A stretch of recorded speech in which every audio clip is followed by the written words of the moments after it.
स्वागत है आपका। मैं ये जो येड्डी रेड्डी के बारे में बात कर रही है कांग्रेस पार्टी, इस पे क्या कहना चाहेंगे? देखिए,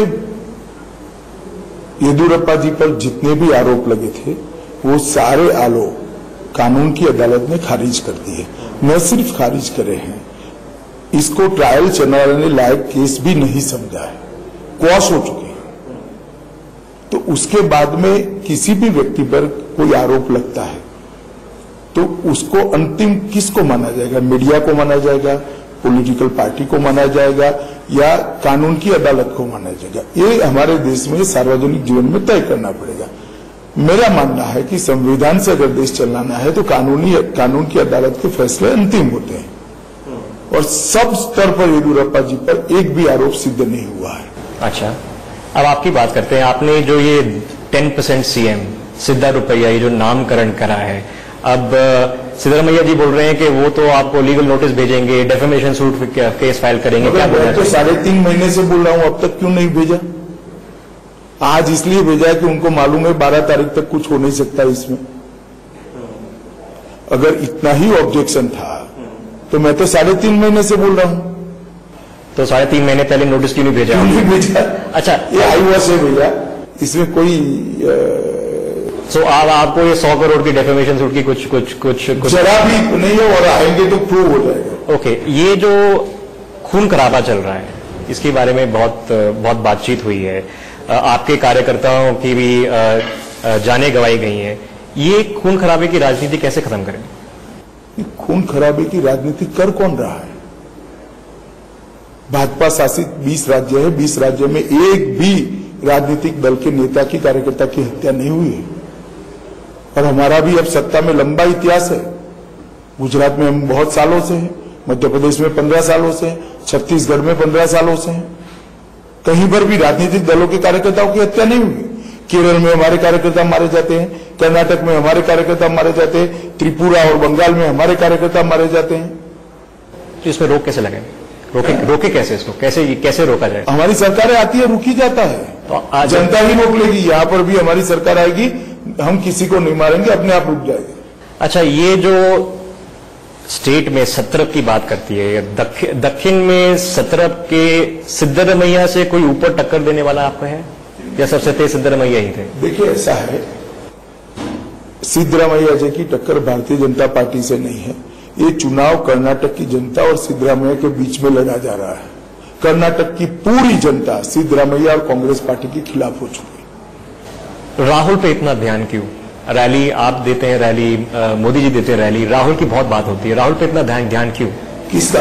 राहुल गांधी पे इतना ध्यान क्यों? आपका जब आप अटैक करते हैं तो राहुल गांधी फैमिली पे क्यों? अगर वो आपके लेवल पे नहीं है तो उनको क्यों अटैक करें? भैया, आप समझ नहीं रहे। आप बन जाओ कांग्रेस पार्टी का अध्यक्ष तो आप पर अटैक करेंगे।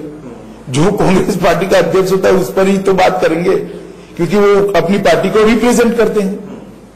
21 स्टेट हो गए, 22वां है जिसके आप कोशिश कर रहे हैं सरकार बने। 20 हो गई, 21 और दिल्ली की सरकार आपकी है शाह जी। लोग सोच रहे हैं और लोग कह रहे हैं कि एक बार ही चुनाव चले गए तो फिर कर्नाटका से ध्यान हट जाएगा। इन लोगों को क्या कहना चाहेंगे? नहीं, ध्यान किसका हट जाएगा? गवर्नेंस पे ध्यान। गवर्नेंस पे ध्यान येदियुरप्पा जी को रखना है, यहाँ पर पार्टी के अध्यक्ष को नहीं रखना है। हमारे यहाँ पार्टी अध्यक्ष सरकारें नहीं चलाते हैं, चुने हुए मुख्यमंत्री चलाते हैं।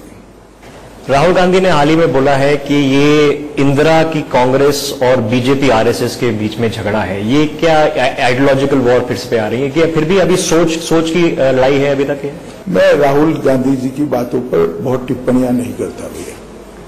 अच्छा, मनमोहन सिंह भी थे आज, वो कह रहे हैं कि आपकी सरकार ने जो उन्होंने आर्थिक सक्सेस पाया था सालों में, आपकी सरकार ने डुबा दिया। उनको क्या कहना चाहिए? मुझे एक बात बताओ भाई, 4.4% का ग्रोथ रेट ज्यादा होता है या 7.1% का ज्यादा होता है?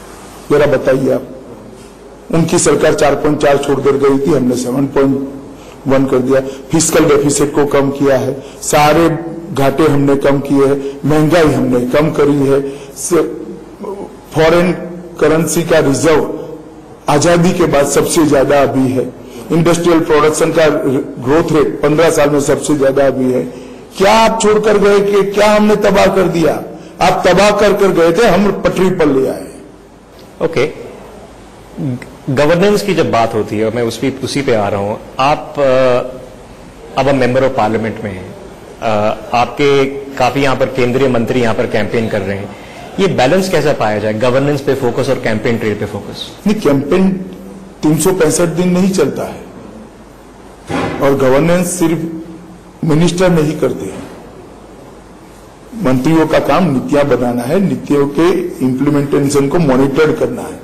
बाकी ब्यूरोक्रेसी होती है, राज्य सरकारें होती हैं, केंद्र सरकार में बाकी लोग भी होते हैं। तो इसी पे सवाल आया, और ये आपने मुद्दा उठाया है, हाईएस्ट लेवल पे उठाया है, कि ये जो बार बार चुनाव होते हैं इस कंट्री में, अगर आप कर्नाटका जीते तो क्या कोई गुंजाइश है कि लोकसभा चुनाव शायद राजस्थान या मध्य प्रदेश एक साथ लोकसभा और विधानसभा के चुनाव का जहां तक सवाल है, इस पर एक व्यापक बहस होकर सभी पार्टियों के बीच में एक आम सहमति बननी पड़ेगी, और देश के संविधान को बदलना पड़ेगा, कानून को बदलना पड़ेगा, तब जाकर ये हो सकता है। हमने एक विचार रखा है लोगों के सामने, प्रधानमंत्री जी ने रखा है, इस पर एक सार्वजनिक बहस होकर अगर सब पार्टी एक प्लेटफॉर्म पर आती है और कानून में बदल होता है, तभी ये संभव है। हिंदू एकता की बात करिए, क्या ये चुनाव हिंदू एकता पर है? किसने करी है बात? जब लिंगायत का इशू बढ़ा था तो आपने बोला था कि हिंदू कम्युनिटी को टूटने ना देंगे आप, तो हिंदू एकता तोड़ने का प्रयास हो रहा है, ये कहा है मैंने। और तोड़ने का प्रयास रोका कैसे जाएगा? रोका कैसे जाएगा, कैसे रोकेंगे? जनता उनको चुनेगी ही नहीं, अपने आप रुक जाएगा। एक और सवाल, मैं आखिरी सवाल करना चाह रहा था आपसे। सिंहासन की बात होती है स्टेट लेवल पर, पंचायत लेवल पर, म्यूनिसिपैलिटी के लेवल पर, आप काफी लेवल पे जीते हैं, थोड़े बाय इलेक्शन छूट गए हैं बट हर लेवल पे जीते हैं। किस पॉइंट ऑफ टाइम पे आप बोलेंगे कि अमित शाह जी के बहुत सिंहासन हो गए अब हमारे भारतीय जनता पार्टी? देखिए, जो सिंहासन के लिए चुनाव लड़ते हैं, इनके लिए आता है। हम सिंहासन के लिए चुनाव नहीं लड़ रहे, हर गरीब के घर में टॉयलेट पहुंचाने के लिए चुनाव लड़ रहे हैं, हर गरीब के घर में गैस का सिलेंडर पहुंचाने के लिए चुनाव लड़ रहे हैं, हर बच्ची को सुरक्षा देने के लिए चुनाव लड़ रहे हैं, हर घर में बिजली पहुंचाने के लिए चुनाव लड़ रहे हैं, हर माता को सुरक्षित करने के लिए इसके स्वास्थ्य की दृष्टि से चुनाव लड़ रहे हैं, हर बच्चे को टीका लगाकर इसके जीवन का ग्रोथ अच्छा हो इसके लिए चुनाव लड़ रहे हैं, हर भूखे को भोजन मिले इसके लिए चुनाव लड़ रहे हैं। ये सब हो जाएगा तब हमें भी आनंद होगा और विचार भी करेंगे। अब आपकी कैंपेन ट्रेल नेक्स्ट, कल के लिए, परसों के लिए जो 2-3 दिन रह गए कैंपेन ट्रेल में, आपका क्या प्रोग्राम है? नहीं, प्रोग्राम तो बना है, पार्टी ने दे दिया भी है, रोड शो भी है, बट वही इंटेंसिटी की जो अभी तक रही है? नहीं, वही इंटेंसिटी से तो जब तक चुनाव का प्रचार चलता है वही इंटेंसिटी। और ये तो सवाल पूछना ही है, क्या नंबर की उम्मीद कर रहे हैं आप?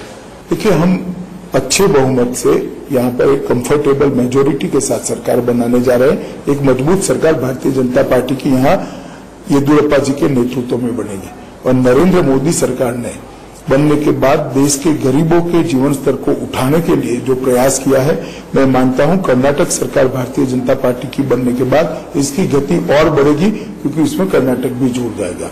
मोदी जी ने देश भर के गरीबों को उनका जीवन स्तर उठाने का एक पायस प्रयास, सफल प्रयास किया है, और उसमें बहुत सारी चीजें जुड़ती भी जा रही, जैसे 5 लाख तक का 50 करोड़ गरीबों के लिए मेडिकल इंश्योरेंस, जिसमें हॉस्पिटलाइजेशन, ऑपरेशन और दवाइयां तीनों और टेस्ट, ये चारों चीजें शुमार है। इस प्रकार का इंश्योरेंस हम देने जा रहे हैं।